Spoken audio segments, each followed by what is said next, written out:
ബിസ്മില്ലാഹിർ റഹ്മാനിർ റഹീം. ഒരു കാര്യം, വിശുദ്ധ ഖുർആനിലെ 6000 ചില്ലറ ആയത്തുകളിൽ 100 കണക്കിനല്ല 1000കണക്കിന് ആയത്തുകൾ അള്ളാഹു ഇറക്കിയത്, അവതരിപ്പിച്ചത് നിസ്കാരം പഠിപ്പിക്കാനല്ല, ജിഹാദിന്റെ കാര്യം പറയാനല്ല, ഹജ്ജിന്റെ അമലുകളുടെ രൂപം പഠിപ്പിക്കാനല്ല. 6000 ചില്ലറ ആയത്തുകളിൽ 1000കണക്കിന് ആയത്തുകൾ അള്ളാഹു ഖുർആനിൽ അവതരിപ്പിച്ചിട്ടുള്ളത് പടച്ച തമ്പുരാന്റെ തർബിയത്ത്, അവന്റെ പരിപാലനം മാനവ മക്കൾക്ക് പരിചയപ്പെടുത്താനാണ്. അള്ളാഹു നമ്മുടെ പരിപാലകനാണ്, നിയന്താവാണ്, സംരക്ഷകനാണ്. അവന്റെ സംരക്ഷണവും അവന്റെ സൃഷ്ടിപ്പും അവന്റെ നിയന്ത്രണവും മാനവ മക്കളെ പഠിപ്പിക്കാനും അവരെ ഗ്രഹിപ്പിക്കാനും ഉതകുന്ന പാകത്തിലാണ് 1000കണക്കിന് ആയത്തുകൾ ഖുർആനിൽ വന്നിട്ടുള്ളത്. വിവിധ മണ്ഡലങ്ങളിൽ അള്ളാഹുവിന്റെ പരിപാലനം, മനുഷ്യന്റെ സൃഷ്ടിപ്പിലുള്ള പരിപാലനം, അവന്റെ നിലനിൽപ്പിലുള്ള അള്ളാഹുവിന്റെ ഇടപെടൽ, ആകാശമണ്ഡലങ്ങളുടെ നിലനിൽപ്പിലും അതിന്റെ ചലനങ്ങളിലും വ്യവസ്ഥാപിതമായ ഓട്ടത്തിലും അള്ളാഹുവിന്റെ നിയന്ത്രണം, ജന്തുലോകത്തിന്റെ നിയന്ത്രണം, ധാതുലോകത്തിന്റെ നിയന്ത്രണം, സസ്യലോകത്തിന്റെ നിയന്ത്രണം, സമുദ്രത്തിലെയും സമുദ്ര ജീവജാലങ്ങളുടെയും നിയന്ത്രണം, ഇതൊക്കെ അള്ളാഹു അക്കമിട്ട് പറയാ. ഇതൊക്കെ റബ്ബിൽ ആലമീൻ എന്ന ഗുണത്തിന്റെ വിവരണങ്ങളാണ്, വിശദീകരണങ്ങളാണ്. പറഞ്ഞല്ലോ നമ്മൾ ആദ്യത്തില് സൂറത്തുൽ ഫാത്തിഹയുടെ വിവരണങ്ങളാണ്. ബാക്കി 113 അധ്യായങ്ങളും ഫാത്തിഹയുടെ വിശദീകരണമാണെന്ന് പറഞ്ഞില്ലേ? റബ്ബുൽ ആലമീൻ എന്ന ആ നാമത്തിന്റെ വിശദീകരണമാണ് 1000കണക്കിന് ആയത്തുകളിൽ അള്ളാഹു പറഞ്ഞിട്ടുള്ളത്. അതുകൊണ്ട് ആ റബ്ബിന്റെ പരിപാലനം, ഇടപെടൽ, അത് മനസ്സിലാക്കിക്കൊണ്ട് ആ പരിപാലനത്തിൽ ഏതൊരുത്തൻ പൊരുത്തപ്പെട്ടോ അവന്റെ ഈമാനിന് ടേസ്റ്റ് തുടങ്ങും. മനസ്സിലായില്ല? ഈമാനിനൊരു ടേസ്റ്റ് ഉണ്ട്, ഒരു ആനന്ദമുണ്ട്, ഒരു അഭിരുചിയുണ്ട്, ഒരു ത്രില്ലുണ്ട്. അതങ്ങോട്ട് കിട്ടിയ അതിനോളം ആവേശമുള്ള ഒന്നും ഉണ്ടാവില്ല. സ്വഹാബത്തിനൊക്കെ അത് കിട്ടിയില്ലേ? അവര് മക്കളെ മറന്നില്ലേ? ഭാര്യമാരെ മറന്നില്ലേ? ജീവിതത്തെ മറന്നില്ലേ? ജീവനെ മറന്നില്ലേ? ഏതിന്റെ മുന്നിലാണത്? എന്തൊരു പ്രചോദനമാണ് അവർക്കുണ്ടായിരുന്നത്? എന്തൊരു പിൻഫലമാണ് അവർക്കുണ്ടായത്? വഴലല്ല. നബി സല്ലല്ലാഹു അലൈഹി വസല്ലമ തങ്ങൾ ഇതുപോലെ ഞായറാഴ്ച വൈകുന്നേരം ഖുർആൻ ക്ലാസ് നടത്തിയിരുന്നോ? മൗലിയര് കഴിച്ചിലാകാൻ വേണ്ടി മസാല വെക്കുകയാണ് എന്നൊന്നും തെറ്റിദ്ധരിക്കണ്ട. വെള്ളിയാഴ്ചത്തെ ഒരു ഖുതുബനെ തങ്ങൾ നടത്തിയത്. പിന്നെ അത്യാവശ്യ ഘട്ടങ്ങളിൽ ഉപദേശിക്കും. ഞാൻ പറഞ്ഞല്ലോ, ഏറ്റവും ചരിത്ര പ്രസിദ്ധമായ ഒരു പ്രസംഗമാണ് ഹജ്ജത്തുൽ വദാഇലെ പ്രസംഗം, അല്ലേ? അത് നാറ്റിക്കുറുക്കി പറഞ്ഞ ഒരു 8 മിനിറ്റ് കൊണ്ട് തീരും. അതാണ് വലിയ പ്രസംഗം. ഈ വഅദൊന്നും കേട്ടിട്ടല്ല സ്വഹാബത്തിന് ഉത്തേജനം കിട്ടിയത്. അവർക്ക് ഈമാൻ, അവരെ ഉള്ളിലുണ്ടായിരുന്ന ഈമാനിന് ജീവനുണ്ടായിരുന്നു.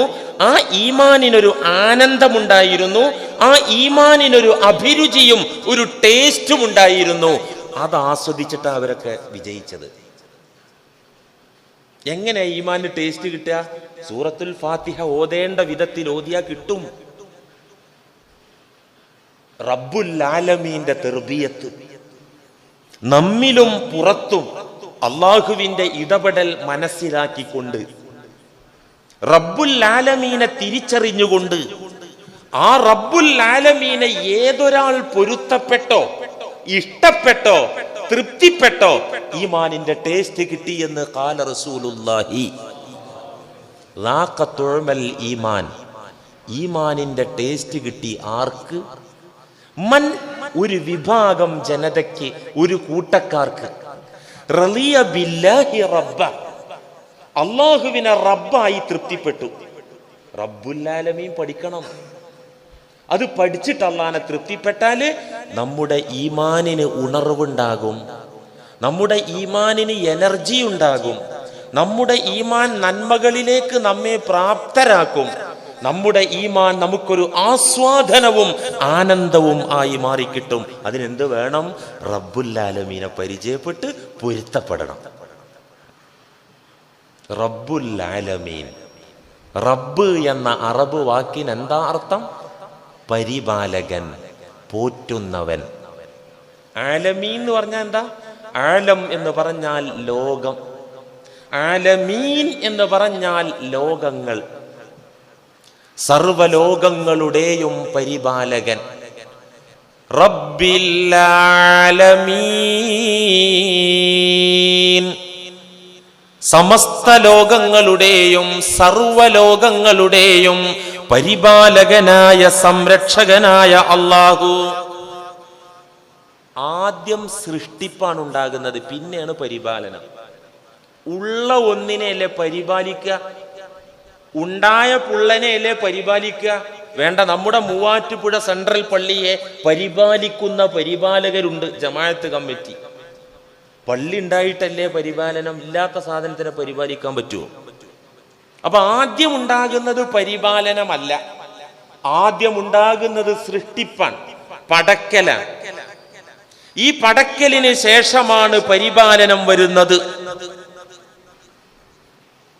ഈ സൃഷ്ടിയെക്കുറിച്ച്, സൃഷ്ടിപ്പിനെ കുറിച്ച് എവിടെ പറഞ്ഞത്?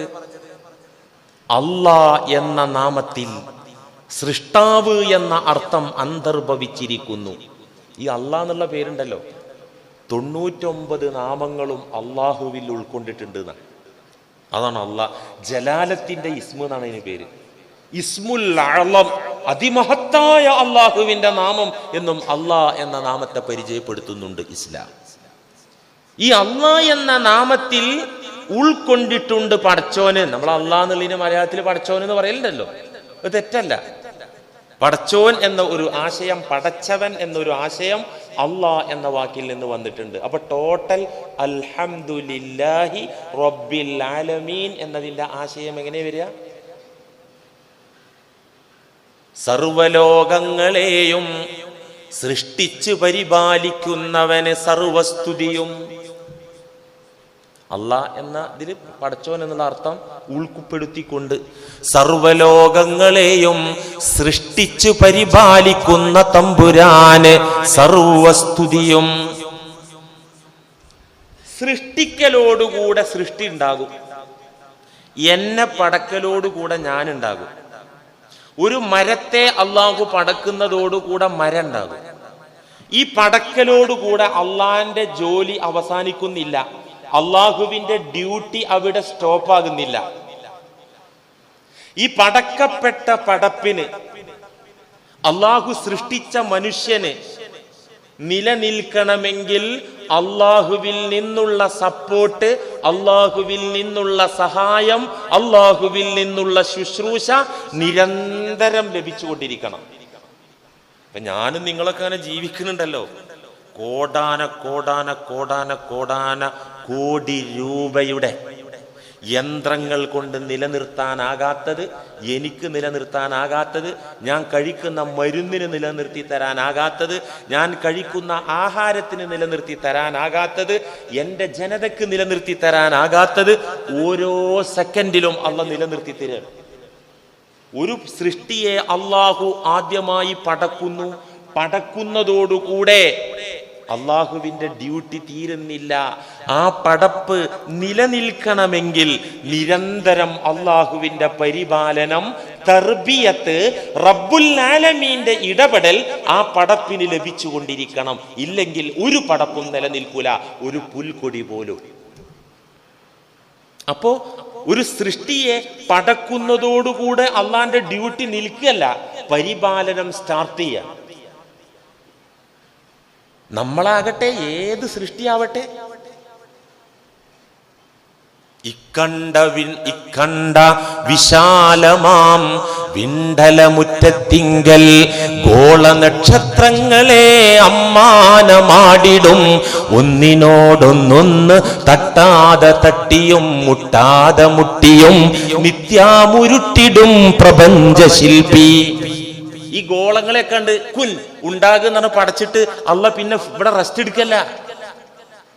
ആ ഗോളങ്ങളെ വ്യവസ്ഥാപിതമായി ചലിപ്പിച്ചുകൊണ്ട് പരിപാലിച്ചു കൊണ്ടിരിക്കുകയാണ്, എന്തിനേയും അതെ. അപ്പോ അള്ളാഹു പടച്ചോനായ അള്ളാഹു പടച്ചു വെച്ചാല് പടച്ചോന്റെ ഡ്യൂട്ടി അവിടെ അവസാനിക്കുന്നില്ല, അവിടെ തുടങ്ങുകയാണ്. എന്താ തുടങ്ങുന്നത്? പരിപാലനം. മരിച്ചാലും തീരൂലല്ലോ. ഞാനും നിങ്ങളും മരിച്ച അള്ളാഹിന്റെ ഇടപെടലും അള്ളാഹുവിന്റെ പരിപാലനവും അവിടെ സ്റ്റോപ്പ് ആവുമോ? ഇല്ല. മരണം നമ്മുടെ എൻഡ് അല്ലല്ലോ, മരണം നമ്മുടെ ലാസ്റ്റ് അല്ലല്ലോ, അവസാനമല്ലല്ലോ, മറ്റൊരു ജീവിതത്തിലേക്കുള്ള എൻട്രൻസാ. ഈ വാതിലാണ് തുറന്ന് പുറത്തേക്ക് കടന്നാൽ അവിടെ ഒരു ജീവിതം എന്ന് പറഞ്ഞതുപോലെ മരണമാകുന്ന കവാടം അത് വിട്ടു കടന്നാൽ അവിടെ വേറൊരു ജീവിതം. അവിടെയും വേണം തെർബിയത്ത്. മനുഷ്യന്റേത് മാത്രല്ല, ഒരു വസ്തുവിന്റെ തകർച്ച അതിന്റെ അവസാനമല്ല. ഒരു കെട്ടിടം തകർന്നാൽ ആ കെട്ടിടത്തിന്റെ അവസാനമാണോ അത്? ആ കെട്ടിടത്തിന്റെ മെറ്റീരിയലുകൾ, അതിന്റെ കല്ലും മണ്ണും കമ്പിയും മറ്റൊരു സൃഷ്ടിയായി രൂപാന്തരപ്പെടുക. അങ്ങനെയാണ്. അപ്പൊ ആ കെട്ടിടത്തെ പടച്ച അള്ളാഹു അതിന്റെ തകർച്ചയോടുകൂടെ അള്ളാന്റെ ഡ്യൂട്ടി കഴിയുന്നില്ല, അതിനൊരു പുതുപുത്തൻ സൃഷ്ടിയാക്കിയിട്ട് വീണ്ടും അള്ളാഹു പരിപാലിക്കുകയാണ് എന്നാണ് ഇവിടെ പഠിപ്പിക്കുന്നത്. ചുരുക്കത്തിൽ എങ്ങോട്ട് തിരിഞ്ഞു നോക്കിയാലും ഖുർആൻ നമ്മളെ ക്ഷണിക്കുകയാണ്. ഈ റബ്ബിൽ ആലമീൻ എന്ന് ഫാത്തിഹയിൽ പേര് പറഞ്ഞു തന്നിട്ട് ഈ പേരിന്റെ ഉടമയെ ഒരുപാട് ആയത്തുകളിലൂടെ പരിചയപ്പെടുത്തിയിട്ട് നമ്മളുടെ ശ്രദ്ധ ക്ഷണിക്കുകയാണ് ലോകാകെ പഠിക്കാൻ വേണ്ടിയിട്ട്. എങ്ങോട്ട് തിരിഞ്ഞു നോക്കിയാലും അള്ളാഹുവിന്റെ പരിപാലനം ഫാത്തിഹ പഠിച്ച മുഅ്മിനിനെ കണ്ടെത്താനാകും, തിരിച്ചറിയാനാകും. ഉദാഹരണം, ഒരു മരം. ഇതിപ്പോ നമുക്ക് പരിചയമുള്ള പടപ്പുള്ള ഒരു മരം, നമ്മുടെ വീട്ടുമുറ്റത്തുള്ള ഒരു പ്ലാവ്, അല്ലെങ്കിൽ അടുക്കള ഭാഗത്തുള്ള ഒരു മാവ്, ഒരു മരം. 50 വർഷം ആ മരം ഭൂമിയിൽ നിലനിന്നാൽ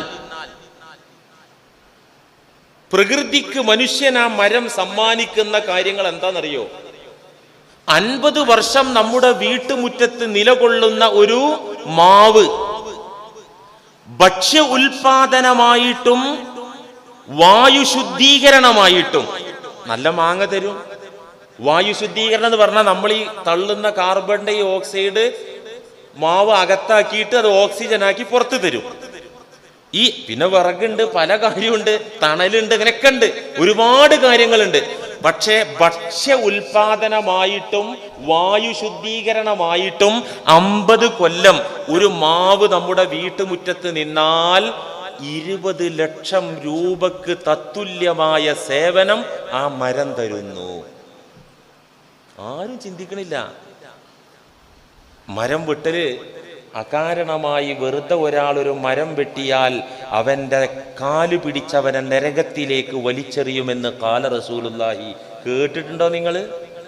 വീട് പണിയാൻ ആകാം, വീട് പണിയാൻ വേണ്ടി മരം വെട്ടാം, വിറകിന് വേണ്ടി മരം വെട്ടാം. അനാവശ്യമായി ഒരു മരം വെട്ടിയാൽ അവന്റെ കാല് പിടിച്ച് നരകത്തിലേക്ക് വലിച്ചെറിയുന്നു. ഇൻഷാ അല്ലാഹ് പരിസ്ഥിതി ഇസ്ലാമിക വീക്ഷണത്തിൽ എന്ന വിഷയം പറയുമ്പോൾ നമുക്ക് വിശാലമായി പറയേണ്ട ഒരു കാര്യമാണ്.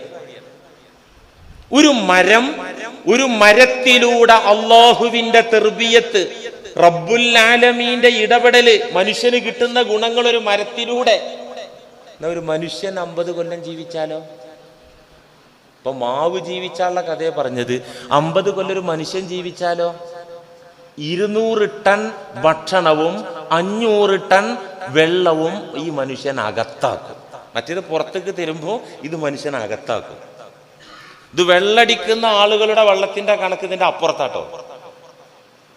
സാധാരണക്കാരായ ആളുകൾ 50 കൊല്ലം ജീവിച്ചാൽ 200 ടൺ ഭക്ഷണവും 500 ടൺ വെള്ളവും അകത്താക്കും. വെള്ളടിക്കുന്ന ആളാണെങ്കിലോ 1 ലിറ്റർ മദ്യം കഴിക്കുന്ന വ്യക്തി 70 ലിറ്റർ വെള്ളമാണ് അതിനു വേണ്ടി ഉപയോഗപ്പെടുത്തുന്നത്. 1 ലിറ്റർ മദ്യം ഉണ്ടാകണമെങ്കിൽ 70 ലിറ്റർ വെള്ളം വാറ്റിയാലാണ് 1 ലിറ്റർ വെള്ളം കിട്ടുക. അപ്പൊ ഈ ചങ്ങാതി ഉപയോഗിക്കുന്ന വെള്ളത്തിന്റെ കണക്ക് ഇതിൻ്റെയൊക്കെ അപ്പുറത്താണ്. എന്തിനാ മുസ്ലിയാരെ ഈ വക കാര്യമൊക്കെ പറയണത്? നിങ്ങൾ ആ ആയത്തകട്ട് ഓത് ഫാത്തിഹന്റെ അവിടെ അർത്ഥമാണ് പറ പറ്റൂല. റബ്ബുൽ ആലമീനെ പരിചയപ്പെടണമെങ്കിൽ ഇത്തരം കാര്യങ്ങളിലേക്ക് നാം എത്തി നോക്കണം. ഒരു മരത്തിലൂടെ റബ്ബുൽ ആലമീനെ നമുക്ക് മനസ്സിലാക്കാൻ പറ്റും. അള്ളാഹുവിന്റെ തെർബിയത്ത് നമുക്ക് മനസ്സിലാക്കാൻ പറ്റും. ഇതൊന്നും ഈ ഭാഗത്തേക്കൊന്നും ചിന്തിക്കാതെ ഇതൊന്നും പഠിക്കാതെ ജീവിക്കുന്ന മനുഷ്യൻ പേര് മുഹമ്മദ് ആണെങ്കിലും അബൂബക്കർ ആണെങ്കിലും നഫീസ കുട്ടിയാണെങ്കിലും ഖദീജ കുട്ടിയാണെങ്കിലും ആ കുട്ടിമാരെ കുറിച്ചൊക്കെ അള്ളാഹ് പറഞ്ഞത് കാഫിർ എന്നാണ്. റബ്ബുൽ ആലമീനെ പരിചയപ്പെട്ടില്ലെങ്കിൽ പോയിലെ കൂട്ടരെ. റബ്ബുൽ ആലമീനെ പരിചയപ്പെടുത്താൻ വേണ്ടിയിട്ട് പച്ചക്ക് അല്ലാഹു സുവ്യക്തമാക്കി ഒക്കെ പ്രകടിപ്പിച്ച് കാണിച്ചു തരാം. എന്നിട്ട് അതിലേക്കൊന്നും തിരിഞ്ഞു നോക്കാതെ, തിരിഞ്ഞു നോക്കേണ്ട വിധം നോക്കാതെ, മനസ്സിലാക്കേണ്ട വിധം മനസ്സിലാക്കാതെ ജീവിക്കുന്ന ആൾക്കാരുടെ പേര് കാഫിർ എന്നാണ് ഖുർആന്റെ പ്രയോഗത്തിൽ. ഞാൻ പറയല്ല, വിശുദ്ധ ഖുർആൻ സൂറത്ത് മുഹമ്മദ് 12 എടുത്തൊന്ന് വായിച്ചു.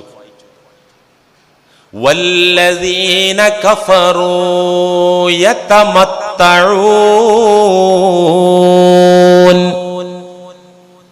വയഅകുലൂന കമാ തഅകുലുൽ അൻആം വന്നാറു മസ്വൽ ലഹും. വല്ലദീന കഫറു, സത്യനിഷേധികളായ ആളുകൾ, അതേ കാഫിറുകളായ ആളുകൾ, യതമത്തഊൻ, അവർ സുഖലോലുപരായി ജീവിക്കും. സുഖം കിട്ടണം. ചെറുപ്പക്കാരൊക്കെ പറയാ എല്ലാ ദ്വാരത്തിലൂടെയും സുഖം കിട്ടണം. ചെവിയിൽ ആ ഇയർഫോൺ കുത്തി തിരികിയിട്ടുണ്ടാകും, ചുണ്ടിന്റെ അടിയിൽ വേറെന്തോ സാധനം വെച്ചിട്ടുണ്ടാകും, എല്ലാ ഹോളിലൂടെയും സുഖം കിട്ടണം. അതാ അജണ്ട. മുഅ്മിൻ അങ്ങനെയല്ല, കാഫിറിന്റെ സ്വഭാവ. എല്ലാ ഹോളിലൂടെയും സുഖം കിട്ടുക. ഒക്കെ എൻഗേജ്ഡാ. ചെവി എൻഗേജ്ഡ്, മൂക്ക് എൻഗേജ്ഡ്, വായ എൻഗേജ്ഡ്. വല്ലദീന കഫറൂ യതമത്തഊൻ, സുഖം കിട്ടണം, ഭൗതിക ആസ്വാദനം ആസ്വദിക്കണം എന്നതാണ് സത്യനിഷേധികളുടെ അജണ്ട. കാഫിറിന്റെ സ്വഭാവം പറയാൻ പേരെന്തായിട്ടും കാര്യമില്ല. എന്നിട്ടോ വയഅകുലൂന കമാ തഅകുലുൽ അൻആം, ഈ കാഫിറുകൾ തിന്നുന്നു, ഭക്ഷിക്കുന്നു. ഏതുപോലെ? കമാ തഅകുലുൽ അൻആം, കന്നാലികൾ ഭക്ഷിക്കുന്നത് പോലെ. പാവം കന്നാലികള് ചുണ്ടും നാക്കും പല്ലും ഒക്കെ ഉപയോഗിച്ചിട്ടാ തിന്നുന്നത്. മനുഷ്യരായ നമ്മളും ചുണ്ടും നാക്കും പല്ലൊക്കെ ഉപയോഗിച്ചാ തിന്നുന്നത്. പല്ലുകൊണ്ട് ഭക്ഷ്യവസ്തു ചവക്കുന്നു, അന്നനാളത്തിലൂടെ ആമാശയത്തിൽ എത്തിക്കുന്നു, വൻകുടലുകളിലൂടെ ചെറുകുടലുകളിലൂടെ അവസാനം അത് പുറന്തള്ളുന്നു. ഈ പ്രക്രിയയാണ് കന്നാലികൾക്കുള്ളത്. അല്ലാഹ് പറയാണ്, ഈ കാഫിറുകള് നിഷേധിക്കൂട്ടം കന്നാലികൾ ശാപ്പിടും പോലെ ശാപ്പിടുക. എന്താണ് ഈ ഉപമയിലെ കുട്ടൻസ്? വായോണ്ട് തന്നെയല്ലേ അവരും തിന്നുന്നത്, പല്ലുകൊണ്ട് തന്നെയല്ലേ ചവക്കണേ. എന്താ ഈ ഉപമയിലുള്ളത്? കന്നാലികൾ ഇടവും വലവും നോക്കൂല. ഇത് എവിടുന്ന് വന്നു, എങ്ങനെ ഉണ്ടായി എന്ന് പോത്ത് നോക്കില്ല, എരുമ ചിന്തിക്കില്ല, പശു ആലോചിക്കില്ല. പശുവിന്റെ മുന്നിൽ വന്നത് പശുവങ്ങ് ആസ്വദിച്ച് വെട്ടി വിഴുങ്ങുന്നു. ഇത്രേ പശുവിനറിയുള്ളൂ, നാൽക്കാലിക്കറിയുള്ളൂ. ഇതുപോലെ ബിരിയാണി മുന്നിലെത്തിയപ്പോ നാവിൽ വെള്ളമൂറിക്കൊണ്ട് അതെടുത്തൊന്നും ചിന്തിക്കാതെ കഴിക്കുന്നവൻ ഇതന്നെ മുഅ്മിനാണോ? പടച്ചോനെ ബിസ്മില്ല, നിന്റെ നാമം കൊണ്ടാണ് ഞാൻ ഇത് തുടങ്ങുന്നത്, നിന്റെ സഹായം കൊണ്ടാണ് ഇതിവിടെ എത്തിയത്, നിന്റെ സഹായം കൊണ്ടാണ് ഞാൻ ഇത് കഴിക്കുന്നതും. അവസാനിപ്പിക്കുമ്പോൾ ആ അല്ലാഹുവിനെ ഓർക്കുകയും സ്തുതിക്കുകയും ചെയ്യുന്ന മുഅ്മിൻ. ബിസ്മി ഓർമ്മ ഉണ്ടാവൂല, ഒടുവിന് അൽഹംദുലില്ലാഹി ഓർമ്മ ഉണ്ടാവൂല. ആർക്ക്? കാഫിറിന്. എന്താ കാരണം? കന്നാലി തിന്നും പോലെ തിന്നുമെന്നാണ് അല്ലാഹ് പറഞ്ഞത്. മനസ്സിലാകണില്ലേ? യഅകുലൂന കമാ തഅകുലുൽ അൻആം വന്നാറു മസ്വൽ ലഹും. അവരുടെ സങ്കേതം നരകമാണ്. അല്ലാഹു കാത്തുരക്ഷിക്കട്ടെ. അപ്പോ ഭക്ഷണം നമ്മുടെ മുന്നിലെത്തുമ്പോ റബ്ബുൽ ആലമീന ഒന്ന് ഓർക്കണം. ആ റബ്ബുൽ ആലമീന അറിയണം.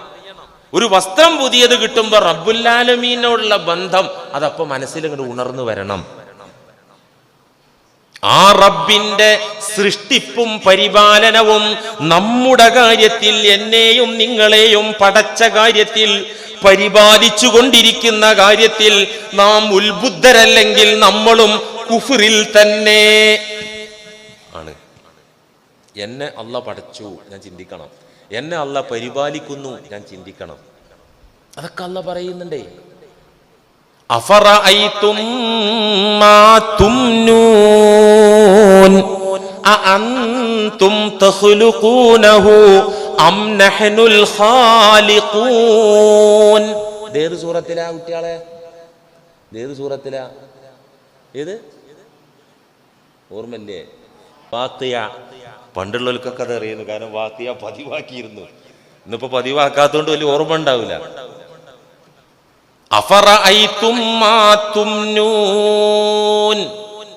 പുരുഷവർഗമേ, നിങ്ങൾ വിസർജിക്കുന്ന, നിങ്ങൾ പുറന്തള്ളുന്ന ബീജത്തുള്ളികളെ കുറിച്ച്, ശുക്ലത്തുള്ളികളെ കുറിച്ച് നിങ്ങൾ ആലോചിച്ച് നോക്കിയിട്ടുണ്ടോ? അള്ളാഹു ചോദിക്ക വാക്യയിലൂടെ. നിങ്ങൾ പുറന്തള്ളുന്ന ശുക്ലത്തുള്ളികളെ കുറിച്ച്, ബീജകണങ്ങളെ കുറിച്ച് നിങ്ങൾ ചിന്തിച്ചു നോക്കിയിട്ടുണ്ടോ? ആലോചിച്ച് നോക്കുന്നുണ്ടോ? അഅൻതും തഖ്ലുഖൂനഹു അം നഹ്നുൽ ഖാലിഖൂൻ. അത് സൃഷ്ടിച്ചത് നിങ്ങളോ അതോ ഞാനോ? അത് വെളിയിൽ വരാൻ ചില നിമിത്തങ്ങൾ, കാരണങ്ങൾ നമ്മിൽ നിന്നുണ്ടാകുന്നു എന്നതിനപ്പുറം അത് പടച്ചത് നമ്മളാ?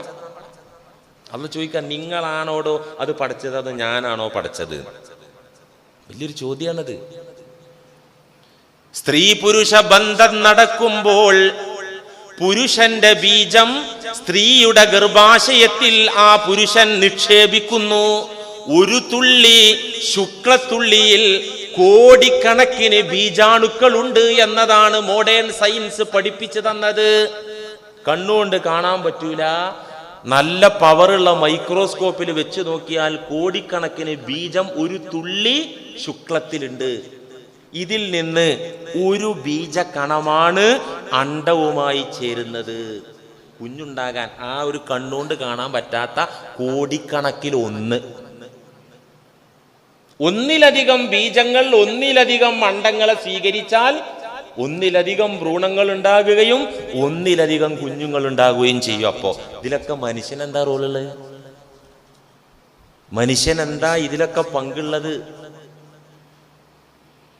ഒരു കുഞ്ഞിന്റെ ജനനത്തിൽ, ഒരു മനുഷ്യന്റെ സൃഷ്ടിപ്പിൽ മനുഷ്യനുള്ള പങ്കെന്താ? പുരുഷന്മാരെ സംബന്ധിച്ചിടത്തോളം വെറും ആസ്വാദനമുള്ളൂ. പെണ്ണുങ്ങൾക്ക് കുറച്ച് ഇടങ്ങാറൊക്കെ ഉണ്ടാവും, അത് വയറ്റിൽ പേറി നടക്കണ്ടേ, നൊന്ത് പ്രസവിക്കണ്ടേ.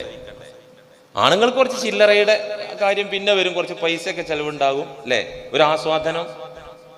പക്ഷേ ഈ ശാരീരിക ബന്ധത്തിനപ്പുറം, കുറച്ച് അവശതകളും ബുദ്ധിമുട്ടുകളും സഹിക്കുന്നതിനപ്പുറം ഒരു മനുഷ്യന്റെ സൃഷ്ടിപ്പിൽ ഈ തന്തക്കും തള്ളക്കും അല്ല മനുഷ്യൻ എന്ത് റോളാണുള്ളത്?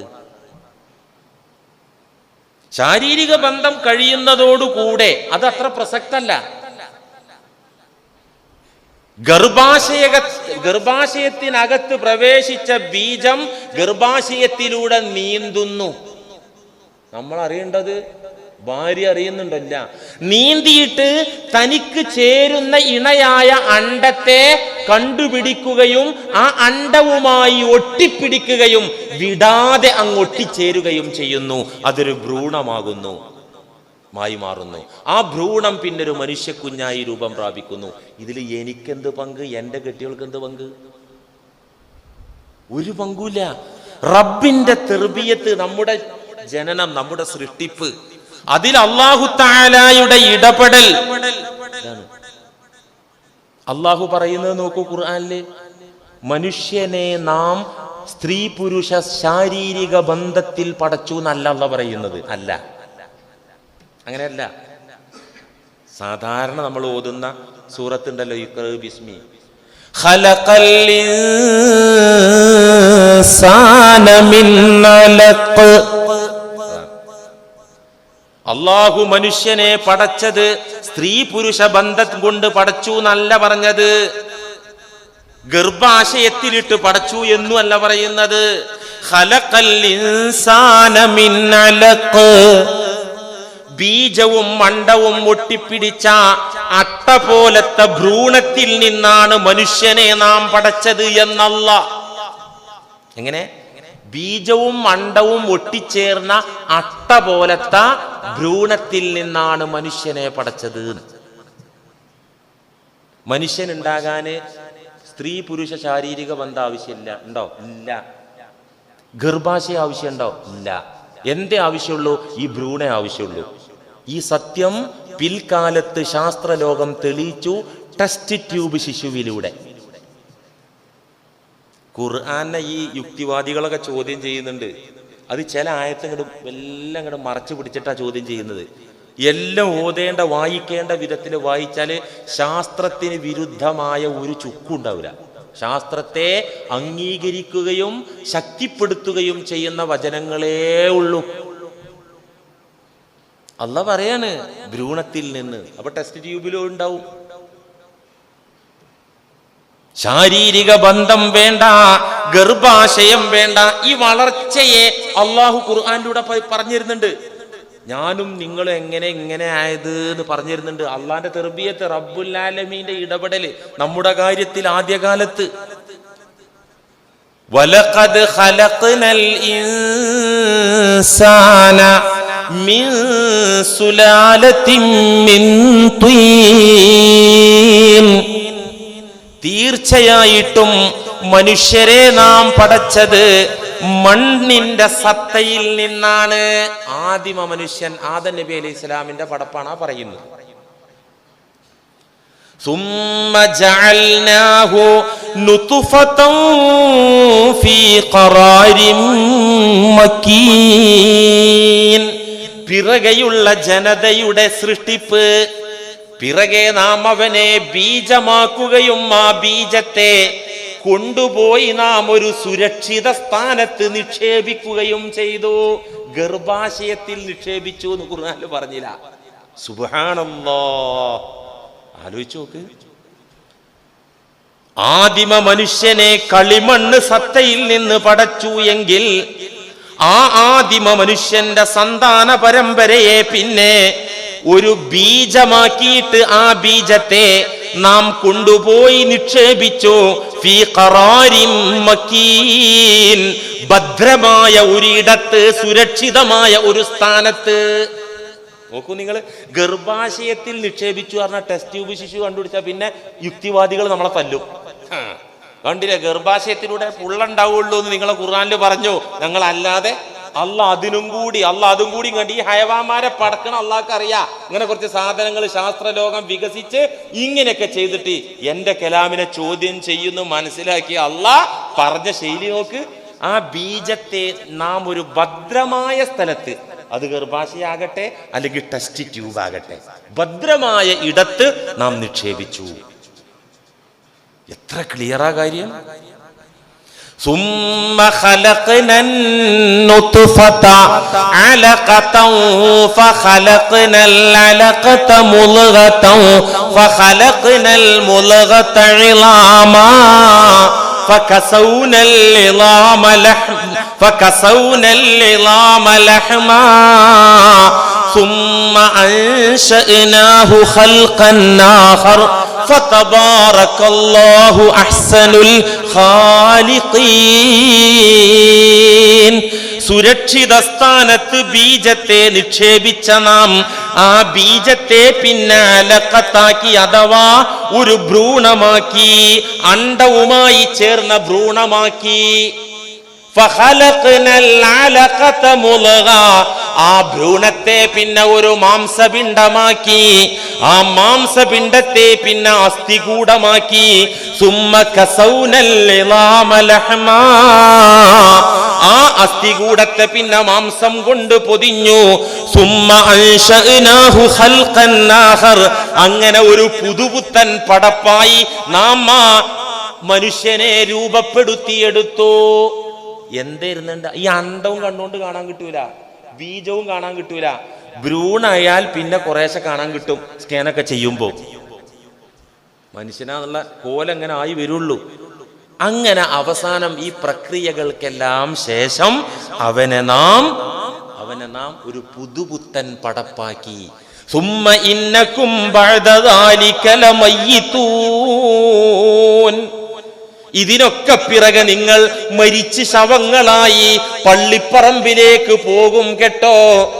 അതുകൊണ്ട് തീരൂല. സുമ്മ ഇന്നകും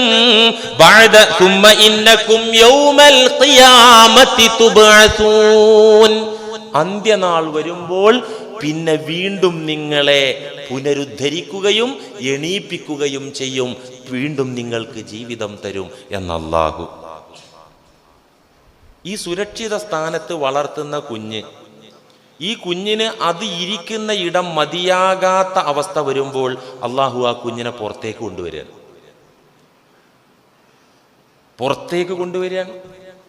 അകത്ത് ഞാൻ മുമ്പ് പറഞ്ഞല്ലോ, ഗർഭാശയത്തിനകത്ത് അള്ളാഹു ഘട്ടമായി വളർത്തുകയാണ്. ഇതിൽ ഡോക്ടർക്കോ മാതാവിനോ പിതാവിനോ ആർക്കും ഒരു റോളില്ല. ഇന്നിപ്പോ ഭാര്യ പ്രഗ്നൻ്റായി എന്ന് കേട്ടാൽ അതൊരു സൂക്കേടാണ്. പണ്ടൊക്കെ പ്രസവം ഒരു സൂക്കേടായിരുന്നോ, ഗർഭിണിയാകലൊരു സൂക്കേടായിരുന്നോ? ഇന്ന് ഹോസ്പിറ്റലിലൊന്നും അല്ലാതെ പ്രസവിച്ചിട്ടില്ലെങ്കിൽ ബർത്ത് സർട്ടിഫിക്കറ്റ് പോലും ശരിയാവില്ല. ആ അവസ്ഥയാണ്. മാത്രമല്ല ആവശ്യമില്ലാത്ത മെഡിസിനൊക്കെ കൊടുക്കുക, എന്നിട്ട് പേടിപ്പിക്കുക. ഇപ്പം അൽഹംദുലില്ലാ, എൻ്റെ വിവരം നിങ്ങൾ അറിഞ്ഞില്ല, എനിക്ക് 2 ആൺകുഞ്ഞുങ്ങളെ ഒരു മാസം മുമ്പ് അള്ളാഹു തന്നു. അൽഹംദുലില്ലാ, ദീർഘായുസ്സും ആഫിയത്തും എൻ്റെയും നിങ്ങളുടെയും മക്കൾക്കൊക്കെ തരട്ടെ.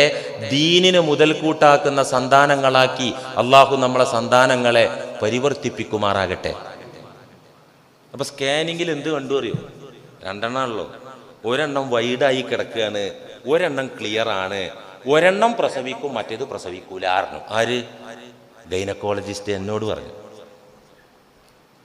അപ്പൊ ഞാൻ സാധാരണ എൻ്റെ ഉസ്താദ് എന്നെ പഠിപ്പിച്ചത്, ഞാൻ പഠിച്ചത്, ഈ കുഞ്ഞിനെ അതിൻ്റെ ആ ഗർഭാശയത്തിനകത്ത് പടച്ചു വെച്ച റബ്ബിന് അത്ര പ്രയാസമല്ല ഏത് പൊസിഷനിൽ കിടക്കുകയാണെങ്കിലും പുറത്തേക്ക് കൊണ്ടുവരാൻ. പ്രയാസമുണ്ടോ? ഒന്ന് ആലോചിച്ചു. ഒരു കേബിൾ ഇട്ടിട്ട് ഫുഡ് കൊടുത്തു, ആ വെള്ളത്തിൽ കിടന്ന് ശ്വസിച്ചു. എങ്ങനെ ഇത് ശ്വസിക്കണത്?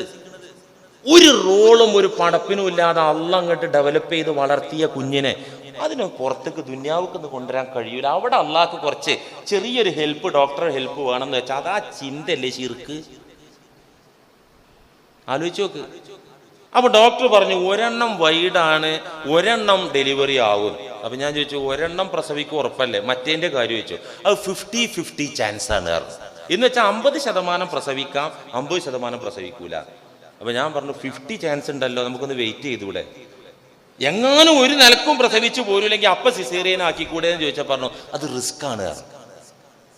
ആ റിസ്കിൽ എന്ത് പ്രശ്നം വന്നാലും ഞാൻ എഴുതി ഒപ്പിട്ടേരാ, നിങ്ങളൊന്ന് ഡെലിവറിക്കൊന്ന് വെയിറ്റ് ചെയ്യാൻ സമ്മതിക്കണം എന്ന് പറഞ്ഞു. ഡോക്ടർ സമ്മതിക്കൂല, ഇത് സംഗതി കോംപ്ലിക്കേറ്റഡ് ആണ്, നിങ്ങൾക്ക് പറ്റൂലെങ്കിൽ ഇവിടുന്ന് പോയിക്കോറണം. ശരി, ഞാൻ പോകാറുണ്ട്. വേദന ഉള്ള പെയിനുള്ള ഭാര്യനെയും കൂട്ടിയിട്ട് അടുത്ത ഹോസ്പിറ്റലിൽ പോയി. അവിടെ ചെന്നിട്ട് ഗൈനക്കോളജിനോട് പറഞ്ഞു, ഞങ്ങൾക്ക് പ്രസവ വേണ്ടത്, കത്തി വെക്കണ പരിപാടി വേണ്ട, ഓപ്പറേഷൻ വേണ്ട. എനിക്കും ധൈര്യമാണ്, പുള്ളിക്കാരത്തേക്കും ധൈര്യമാണ്, അതിന് വല്ല മാർഗം ഉണ്ടോ ചോദിച്ചു. ഡോക്ടർ പറഞ്ഞു ഒരു കുഴപ്പമില്ല, നമുക്ക് നോക്കാറുണ്ട്. അള്ളാന്റെ തൗഫീഖോട് കൂടെ ഒരെണ്ണം പ്രസവിച്ചപ്പോൾ മറ്റേതിൻ്റെ റെഡിയായി. ആ റെഡിയാക്കാൻ അള്ളാഹ്ക്ക് പറ്റൂലേ? ആ വൈഡായി കിടക്കുന്ന കുഞ്ഞാണ് റെഡിയായി. രണ്ടും സുഖപ്രസവമായിട്ടാണ് പോകുന്നത്.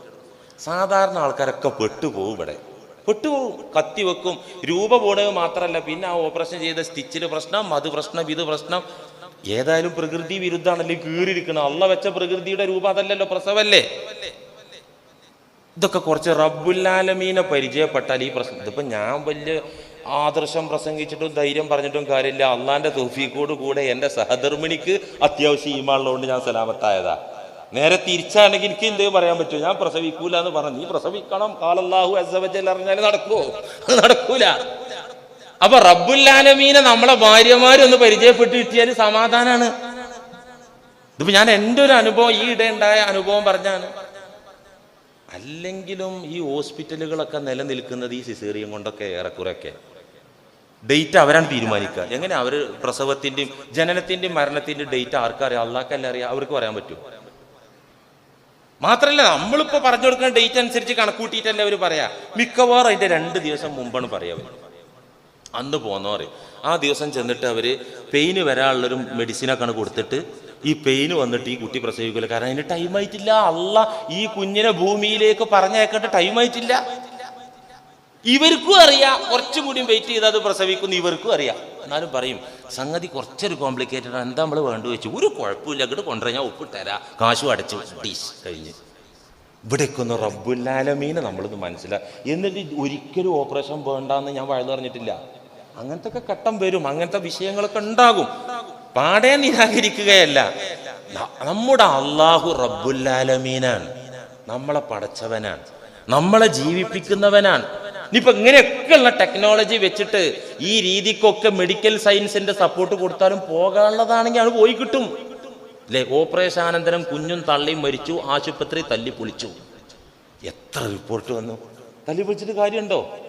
അത് എന്തായാലും പോകാൻ വേണ്ടി അള്ളാഹു തീരുമാനിച്ചതാ. ഇവിടൊക്കെ മുസ്ലിം ഉമ്മത്തായ നമ്മള് റബ്ബുൽ ആലമീനെ ഒന്ന് പരിചയപ്പെടണം. ഈ കുഞ്ഞിനെ അള്ളാഹു ആ ഗർഭാശയത്തിനകത്തിന് സ്ഥലം മതിയാകാതെ വരുമ്പോ അതിനെ പുറത്തേക്ക് കൊണ്ടുവരും. പുറത്തേക്ക് കൊണ്ടുവന്നാൽ അവന് മേൽക്കൂരയായി ആകാശമുണ്ട്, അവന് ഭൂമിയുണ്ട്, ശ്വസിക്കാൻ വായുവുണ്ട്, വെളിച്ചമുണ്ട്, വെള്ളമുണ്ട്, ഉടുക്കാനും ഉണ്ണാനുമുള്ള സംവിധാനമുണ്ട്. ഇതൊക്കെ ഞാൻ ഒരുക്കി തന്നതാണെന്ന് അള്ളാഹു ഖുർആനിലൂടെ അങ്ങനെ എണ്ണി പറയുന്നുണ്ട്. ഭക്ഷണത്തിന്റെ കാര്യം, വായുവിന്റെ കാര്യം, വെളിച്ചത്തിന്റെ കാര്യം, ഇതൊക്കെ ഖുർആന്റെ പ്രതിപാദ്യ വിഷയമാണ്. എന്തിന്? നമ്മൾ മറക്കാതിരിക്കാൻ. ഉസ്താദ് ഇതൊക്കെ അത്ര ഒരു ഗഹനമായ വിഷയമല്ലല്ലോ. അല്ല, എന്നാലും സദാ നാം ഓർത്തുകൊണ്ടിരിക്കാൻ വേണ്ടി അല്ലാഹു സുബ്ഹാനഹു വ തആല ഖുർആനിൽ ഇത് നന്നായിട്ട് പറയാൻ. ഇത് ഓർമ്മയില്ലാത്ത ആൾക്കാരുണ്ട്, അറിയാത്ത ആൾക്കാരുണ്ട്. അല്ലാനെ ഒരു മനുഷ്യന് തൻ്റെ മാതാപിതാക്കളെ അറിയാതിരിക്കാൻ ചാൻസ് ഉണ്ട്. തൻ്റെ മാതാപിതാക്കളുടെ പേരോ ഊരോ അറിയാതിരിക്കാൻ ചാൻസ് ഉണ്ട്. അമ്മത്തൊട്ടിലൊക്കെ പിള്ളേർ വരുന്നില്ലേ അല്ലേ? നമ്മുടെ സർക്കാരിൻ്റെ അമ്മത്തൊട്ടിലിൽ ആവശ്യമില്ലാത്ത പിള്ളേരെ കൊണ്ടുപോയി. ഈ കുഞ്ഞ് വളർന്നാൽ അതിൻ്റെ അച്ഛനാര് അമ്മയാര് കുഞ്ഞിനറിയോ? ചാൻസ് ഉണ്ടല്ലോ. കുഞ്ഞിനറിയില്ല തൻ്റെ അമ്മയും അച്ഛൻ ആരാണെന്ന് അറിയൂല. ഈ അറിയാത്ത കുഞ്ഞു പറയോ, ഞാൻ അമ്മയും അച്ഛനും ഇല്ലാതെ ഉണ്ടായവനാണ്, എനിക്ക് അമ്മയും അച്ഛനും ഇല്ല, കാരണം ഞാൻ അവരെ അറിയില്ല എന്ന് അന്നം കഴിക്കുന്ന മനുഷ്യൻ പറയോ? ബോധമുള്ള വെളിവുള്ള ഏത് മനുഷ്യനാണെങ്കിലും ഉണ്ട്, എനിക്കറിയില്ല, ഇങ്ങനെയല്ലേ പറയുള്ളൂ. യുക്തിവാദികളൊന്ന് ആലോചിച്ച് നോക്കൂ നിങ്ങൾ. യുക്തിവാദികളുടെ വാദം എന്താ? പടച്ചവൻ ഇല്ല, കാരണം പടച്ചവനെ ഞാൻ അറിഞ്ഞിട്ടില്ല, പടച്ചവന്റെ ഇടപെടലും ഞാൻ അറിഞ്ഞിട്ടില്ല. ഈ വാക്ക് ഏതുപോലെ അറിയോ? എനിക്ക് മാതാപിതാക്കൾ ഇല്ല, കാരണം അവരുടെ വിവാഹത്തിൽ ഞാൻ പങ്കെടുത്തിട്ടില്ല, അവരുടെ ശാരീരിക ബന്ധത്തിലും ഞാൻ പങ്കാളിയായിട്ടില്ല, ഞാൻ കണ്ടിട്ടില്ല, അറിഞ്ഞിട്ടില്ല, അതുകൊണ്ട് എനിക്ക് തന്തിയും തള്ളിയില്ല എന്ന് പറഞ്ഞതുപോലെയാണ് ഈ വാക്ക്. യുക്തിവാദമല്ല, അബദ്ധവാദമാണ് സത്യത്തിൽ. അത് അള്ളാഹുവിന്റെ ഇടപെടൽ. ഇത് പടപ്പിനെ കുറിച്ച് പറഞ്ഞത്, അതൊന്നും ഇപ്പൊ ഞാൻ ശാസ്ത്രീയമായിട്ട് വിശദീകരിച്ചിട്ടില്ല. ഇനി ഭക്ഷണത്തിന്റെ കാര്യത്തിൽ അള്ളാന്റെ തെർബിയത്ത്, ഭക്ഷണം നാം കൃഷി ചെയ്തുണ്ടാക്കുക എന്നൊക്കെ നമ്മൾ പറയുന്നുണ്ടല്ലോ. സത്യത്തില് എന്താണ് നമുക്ക് റോള്? എന്താണ് അതിൽ നമുക്കുള്ള റോൾ? എന്താ? നേരത്തെ മനുഷ്യന്റെ സൃഷ്ടിപ്പില് മാതാവിനും പിതാവിനും എന്ത് റോളാണോ ഉള്ളത് അതുപോലത്തെ ഒരു റോൾ തന്നെയാണ് ഈ ഫുഡിന്റെ കാര്യത്തിലുള്ളൂ. കർഷകൻ ഭൂമിയിൽ തൂമ്പയെടുത്ത് കിളക്കുന്നു, ഉഴുതു മറിക്കുന്നു, കുഴിയെടുക്കുന്നു, നടുന്നു, വിത്തെറിയുന്നു, വളം ചേർക്കുന്നു, വെള്ളം നനക്കുന്നു, വേലി കെട്ടുന്നു. ഇതൊക്കെയല്ലേ ഒരു കർഷകന്റെ പണി? കർഷകന്റെ റോള് അത്രമാത്രമല്ലേ ഉള്ളൂ. അതിനപ്പുറത്ത് കർഷകൻ ഒന്നും ചെയ്യാനില്ലല്ലോ, ഒന്നും ചെയ്യാനില്ല. ഈ വിത്ത് പൊട്ടിച്ച് മുളപ്പിക്കുന്നവനാര്? അതിന് തണ്ടും അതിന് കായ്കളും പൂക്കളും ഇലകളും ചില്ലകളും പടച്ചുണ്ടാക്കുന്നവനാര്? ഇതിലൊന്നും ഒരു കർഷകനും ഒരു റോളുമില്ല. വിത്തെറിഞ്ഞത് കൊണ്ട് മുളക്കണമെന്നുണ്ടോ? വളം ചേർത്തത് കൊണ്ട് അത് കായ്ക്കനികൾ തന്നുകൊള്ളണമെന്നുണ്ടോ? ഇതൊന്നും ചെയ്യാതെയും ഇത് തരാമല്ലോ. എൻ്റെ വീട്ടുമുറ്റത്തുണ്ട് ഒരു പപ്പായ മരം. ഞങ്ങൾ ആരും കുഴിച്ചിട്ടതല്ലേ, എന്തോരം പപ്പായ കിട്ടുന്നത്. ഒരു വളവും ചേർത്തിട്ടില്ല, വെള്ളവും കൊടുത്തിട്ടില്ല, ഇഷ്ടം പോലെ. അപ്പൊ ഇതൊന്നും ഇല്ലെങ്കിലും ഉണ്ടാകും. ഇതൊക്കെ ചെയ്തത് കൊണ്ട് ഉണ്ടാകണമെന്നുമില്ല. റബ്ബുൽ ആലമീന്റെ തർബിയത്ത് ഇത് അല്ലാഹു ഖുർആനിൽ മനോഹരായിട്ട് നമ്മളോട് പറയുന്നുണ്ട്. ഖുലിൽ ഹംദുലില്ലാഹ്, പുണ്യ നബിയേ അങ്ങ് പറയണം അൽഹംദുലില്ലാഹ്. അൽഹംദുലില്ലാഹി റബ്ബിൽ ആലമീൻ അല്ലേ വിഷയം. ഖുലിൽ ഹംദുലില്ലാഹ്, ഖുലിൽ ഹംദുലില്ലാഹ്. നബിയേ അങ്ങ് അല്ലാഹുവിനെ സ്തുതിച്ചു കൊള്ളുക, അങ്ങ് അൽഹംദുലില്ലാ പറയുക. വസലാമുൻ അലാ ഇബാദിഹില്ലദീന ഇസ്തഫാ, അല്ലാഹു തിരഞ്ഞെടുത്ത സത്യവിശ്വാസികൾക്കാണ് ശാന്തിയുള്ളത്, സമാധാനമുള്ളത്. അല്ലാഹു ഖൈറുൻ അമ്മാ യുശ്രികൂൻ, അല്ലാഹുവാണോ ഉത്തമൻ അതോ നിങ്ങളുടെ ശിർക്കാണോ? ശിർക്ക് എന്ന് പറഞ്ഞാൽ വിഗ്രഹം മാത്രല്ല, മനസ്സിലെ വിഗ്രഹങ്ങളും ശിർക്കാണ്. അള്ളാനെ ഇപ്പൊ ഈ ഭാര്യയുടെ ഡെലിവറിയുടെ നേരത്ത് ഒരു ഗൈനക്കോളജിസ്റ്റിനെ വിശ്വസിച്ച് മനസ്സിലകത്ത് വെച്ചാൽ അതൊരു വിഗ്രഹമാണ്, അതൊരു നിമിത്താണ്. അള്ളാഹു രക്ഷപ്പെടുത്തിയ അവരിലൂടെ രക്ഷപ്പെടുത്തിയ ഉണ്ട്, അല്ല മറിച്ചാണ്.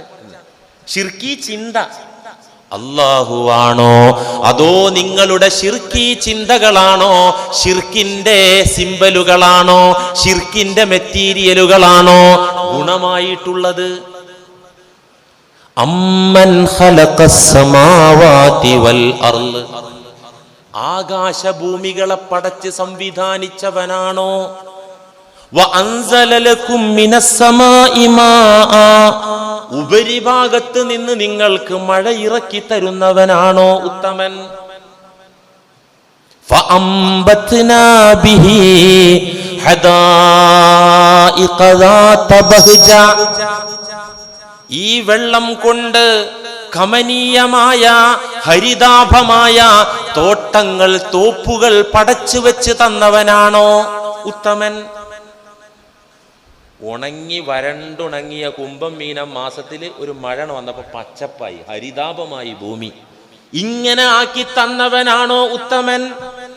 മാ കാന ലകും അൻ തുംബിതു ശജറഹാ, അതിൽ നിന്നൊരു പുൽച്ചെടി മുളപ്പിക്കാൻ മനുഷ്യരെ നിങ്ങൾക്കാകുമോ?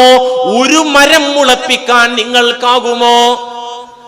അഇലാഹും മഅല്ലാഹ്, അല്ലാഹുവിന്റെ കൂടെ വേറെ ഒരു ശക്തി ഉണ്ടെന്നാണോ നിങ്ങൾ വിചാരിക്കുന്നത്? ബൽഹും ഖൗമുൻ യഅദിലൂൻ, അല്ല, ആ ജനത റോങ്ങാണ്, പരിധി വിട്ടുപോയ ജനതയാണ്. റബ്ബുൽ ആലമീനെ പരിചയപ്പെടുത്തുക. ചുരുക്കി പറഞ്ഞാൽ ഈ പറഞ്ഞതിന്റെ മോട്ടീവ്, എസൻസ്, കാതല് റബ്ബുൽ ആലമീനെ പരിചയപ്പെട്ടാൽ പിന്നെ സമാധാന ജീവിതമാണ്, പിന്നെ ഒരു പേടി ഉണ്ടാവില്ല. ലാഭം വന്നാൽ റബ്ബുൽ ആലമീൻ ലാഭം തന്നു, നഷ്ടം വന്നാൽ റബ്ബുൽ ആലമീൻ നഷ്ടം വിരിച്ചു. ഇങ്ങനെ പൊരുത്തപ്പെട്ട് ജീവിക്കുമ്പോൾ ഇൻഷാ അല്ലാഹ് ഈമാനിന് വോൾട്ടേജ് ഉണ്ടാകും. അള്ളാഹു തൗഫീഖ് ചെയ്യട്ടെ. റബ്ബിൽ ആലമീൻ എന്ന് ഓതുന്ന ഞാനും നിങ്ങളും റബ്ബുൽ ആലമീനെ പരിചയപ്പെടുക, ഖുർആനിലൂടെ പരിചയപ്പെടുക, ഈ ലോകം ദർശിച്ചുകൊണ്ട് ചിന്തിച്ചുകൊണ്ട് പരിചയപ്പെടുക, അവനെ പൊരുത്തപ്പെടുക. എന്നാൽ ജീവിതം ഫിദ്ദുന്യാ വൽ ആഖിറ, ദുനിയാവിലും ആഖിറത്തിലും പച്ച പിടിക്കും, സമാധാനപൂർണമാകും. അല്ലാഹു തൗഫീഖ് ചെയ്യട്ടെ. വ ആഖിറു ദഅവാനാ അനിൽ ഹംദുലില്ലാഹി റബ്ബിൽ ആലമീൻ. അസ്സലാമു അലൈക്കും.